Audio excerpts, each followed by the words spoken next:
Today we're gonna run you through the basics of using the joiner. This is called an 8-inch joiner. And if you look, the cutting head is exactly 8 inches. So you can't run material over this that's wider than 8 inches. As with all the equipment here at the shop, first thing you should do is make sure, don't assume that your fences and stuff are set at 90. You need to check them. So I've just got my square with me. Take a look at this. You're looking for the table in this to be 90 degrees. That looks good. That's good there. And that's basically all you want to check, to make sure that that's there.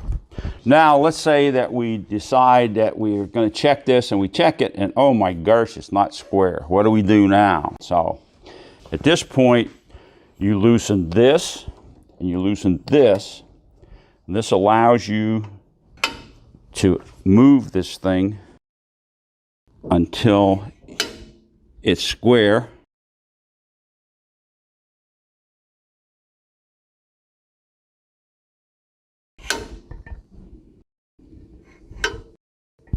And that looks good. Okay. The only other adjustment that you have on this is the amount of material that you're removing per pass. You should never take more than, you should never take 1/8 of an inch. You just have no need to take 1/8 of an inch. And like I say, you really shouldn't have to adjust your thickness or amount that you cut very often. So as I screw this in, the infeed table drops down and the amount of material that you take off increases. I'm going to drop it down a 32nd. I'm going to go to just about a 1/16 of an inch. And all you have to do is just finger tighten that. And that's basically it. Now, the function of a joiner is one thing and one thing only, is to make a 90-degree angle between one face and one edge of a board.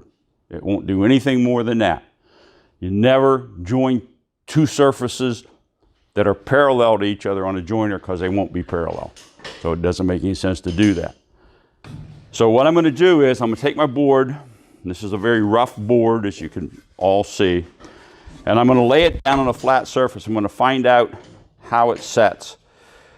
It's not too bad there. It might rock a little bit. So I'm going to make a light pass and see where this starts to clean up at. Now I'm going to look at this, even though it's hard to tell, but the grain kind of changes, but it looks like most of the grain's running that way. So you would want to go this way with it, so that the grain is running back this way, so you're not going against the majority of the grain. So first thing I'm going to do is turn on the dust collector. Make sure it's been emptied. Okay, a couple push sticks.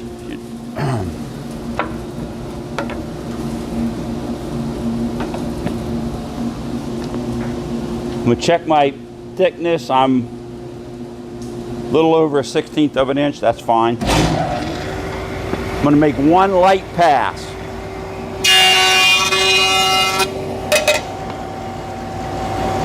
Now I cut here, I cut a little bit here, I'm not cutting here.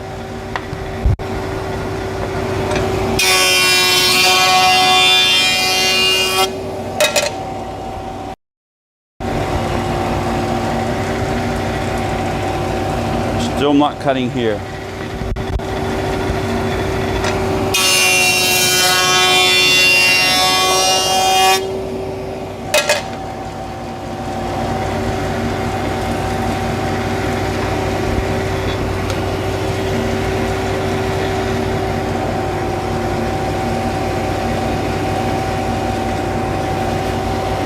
I want to show you where I'm cutting and where I'm not cutting now.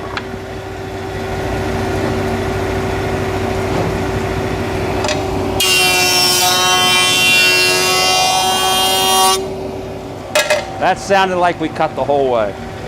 All right, you can see I've still got a corner right here that I'm not cutting at. Try one more shot at it.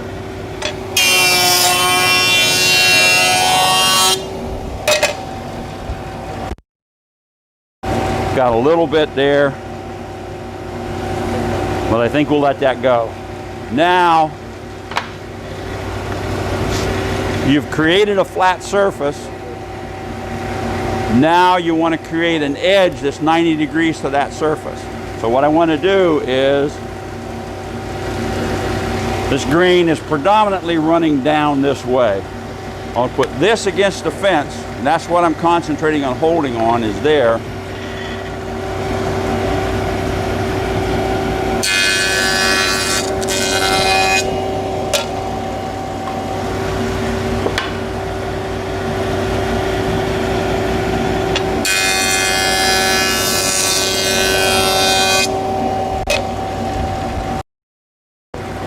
Now I've got a square edge all the way along there. So at this point, I should have a 90-degree angle, and I do. So now I've got one surface and one 90-degree angle. Quite literally, at that point, that's all this tool does, is give you one face surface and one surface 90 degrees tip. Now I can take this, lay it down, run it through the thickness planer, and make this side parallel to that one. Or I can take it over to the table saw, put this against the rip fence, and rip this, and then these two will be parallel. When I do those two acts, I now have a piece of lumber.